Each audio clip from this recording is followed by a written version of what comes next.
माझ्या भालावली या गावी श्रीदेवी सातेरीस नमस्कार करून माझ्या मतदानाचा हक्क बजावला। आपणही सर्वांनी मतदानाचा हक्क बजावावा।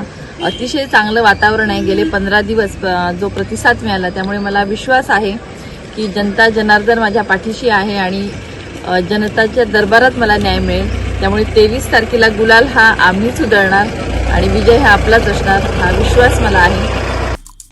आमचे दिवसभरातले सर्व अपडेट्स, ताज्या घडामोडी आणि थेट लाईव्ह पाहण्यासाठी सबस्क्राइब करा, लाईक करा कोकणचं नंबर 1 महा चॅनल कोकण 7 लाईव्हचं YouTube चॅनल।